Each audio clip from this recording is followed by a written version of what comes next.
qui gangrène cette partie du pays. Sa proposition, c'est la théorie de l'œil du cyclone au centre d'un triangle, un plan basé sur le dialogue franc entre la République démocratique du Congo, le Rwanda et l'Ouganda. Noël Tchani, acteur politique, estime que le temps du dialogue est dépassé. Si vis pacem parabellum, le temps est à la guerre face au Rwanda. Il est joint par Gauthier Nzazi. Monsieur Vital Kamerhe a toujours été dans toutes les sauces. Et quand il est allé au Rwanda, on l'a vu danser avec les Rwandais, parler leur langue. Quand il va au Burundi, il donne l'impression d'être chez lui, au Burundi. Alors, moi je pense que nous devons être fermes en tant que pays. Le Rwanda s'est beaucoup joué de nous, de la République démocratique du Congo, et a causé beaucoup de morts parmi les Congolais. Près de 10 millions de Congolais sont morts avec les velléités d'occupation du régime de Kigali sur la République démocratique du Congo.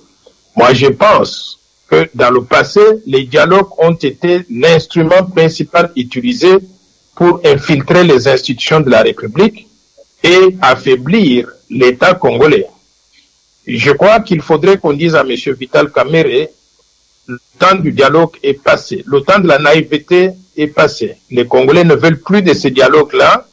C'est que nous demandons aux autorités congolaises, particulièrement au président de la République, et nous demandons aussi à notre Sénat, notre Assemblée nationale, c'est d'aller en guerre avec le Rwanda et d'en finir une fois pour toutes. Tant que nous partons donc des dialogues en dialogue, de ce que vous appelez inclusion des soi-disant rebelles dans les institutions de la République, je crois qu'on va toujours nous prendre comme des naïfs. Bunagana et les territoires de l'Est qui sont occupés aujourd'hui, ça constitue une violation flagrante des lois internationales. Et nous ne pouvons plus dialoguer avec des gens qui sont des terroristes qui se comportent de cette façon-là, qui prennent nos territoires et qui disent, maintenant que nous avons occupé vos territoires, vous êtes en situation de faiblesse, venez dialoguer avec nous et nous allons vous demander tout ce que vous allez nous donner. Moi, je pense que ce temps-là est révolu. Il faut dire à M. Kamerhe d'arrêter de jouer ce jeu-là. S'il est vraiment congolais, il faut qu'il se mette dans les pieds des Congolais, dans ce que nous ressentons en tant que peuple. Nous avons été désabusés, nous avons perdu beaucoup de nos concitoyens et nous ne pouvons plus continuer cette histoire-là.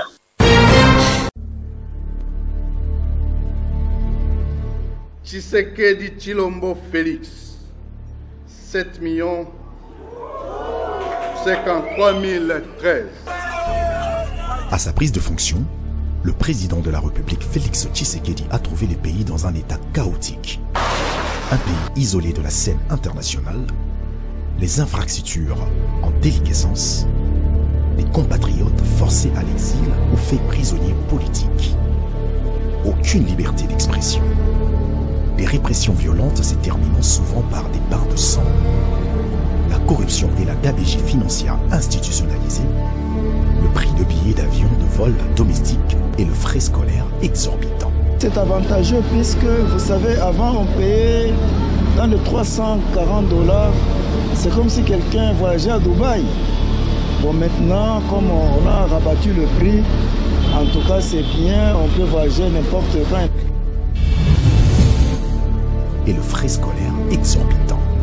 Les universités délabrées. La partie Est abandonnée aux mains de différents groupes rebelles. Les populations pillées et massacrées, sujettes aux violences de tout genre. Parmi ces premières actions, les prisonniers politiques d'opinion ont été libérés, notamment Edi Kapinde, après plus de 20 ans de prison. Il a permis le retour des exilés politiques. 20 ans qu'on a lutté pour la libération de notre oncle, et cette fois-ci, cela nous a été accordé grâce à Fachi Béton, qu'il aille de l'avant, qu'il travaille pour l'avancement de ce pays.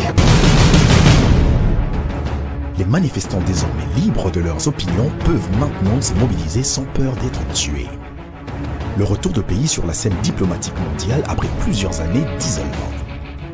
La baisse du prix de passeport de 250 à 99 $, ces documents jadis classés parmi les plus chers au monde, désormais accessibles à tous les Congolais.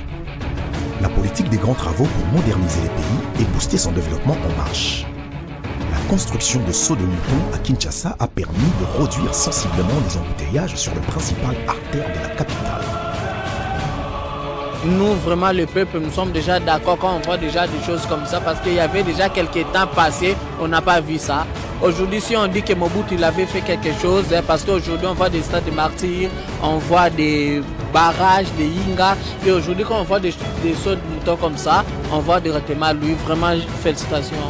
Les buts images de la route Kolwezi-Tilolo, ainsi que le tronçon Boma-Mwanda, Kasumbalesa-Sakanya, Chikapa-Kamwesha, la construction d'un nouveau pont sur la rivière Kasai à Chikapa.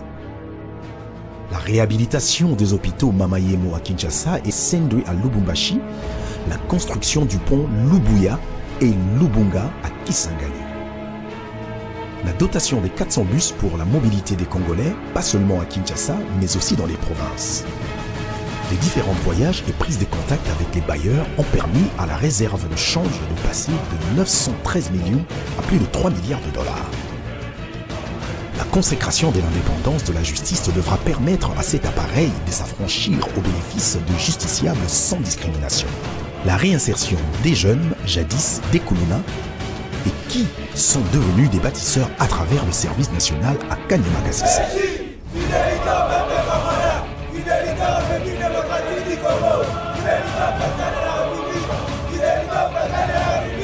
Et pour la représentation président de la République, merci pour l'ongoli na vie ya matin na baloli engel le na komisa le pas pour la président de la République Fati. Attends.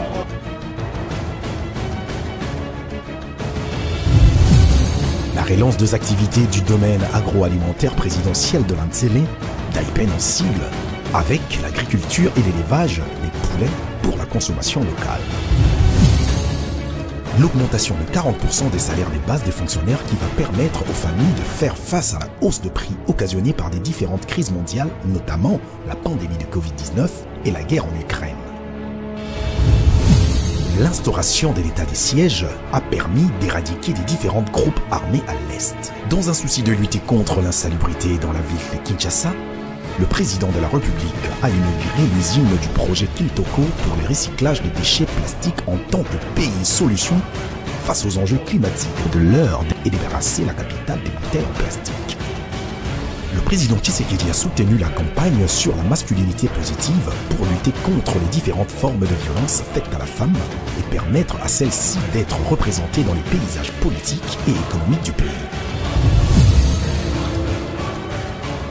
Dans les domaines du transport aérien, Félix Tshisekedi s'est investi en 2021 dans le domaine de la modernisation de la tour de contrôle de l'aéroport international de Goma, mais aussi des aéroports internationaux de Lubumbashi, de Kisangani et de Kolwezi, de même que la réhabilitation, le renforcement et l'extension de pistes et parkings dans plusieurs autres aéroports nationaux, notamment celui de Ndolo à Kinshasa. 7 avions supplémentaires ont été acquis pour renforcer la flotte de Congo Airways avec la baisse de prix du billet. Au chapitre de l'éducation, l'effectivité de la gratuité de l'enseignement primaire inscrite à l'article 44 de la Constitution du pays, depuis son adoption en 2006, aura décidément été le grand succès de Félix Tshisekedi durant les 3 premières années de son quinquennat. J'ai inscrit mon enfant gratuitement, sans rien donner. Et j'ai demandé quelle est la modalité de paiement. On m'a dit que dans les classes de 7e et 8e, c'est gratuit. Donc, je me suis étonnée, je n'arrive même pas à exprimer ce que j'ai senti. En tout cas, ça m'a fait du bien.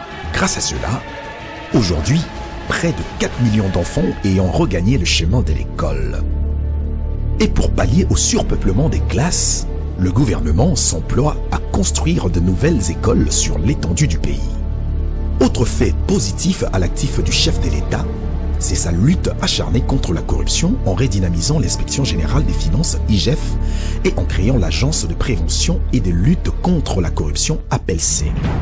Ceci afin de répondre à l'impératif de contrôle de l'utilisation de fonds de contribuables congolais.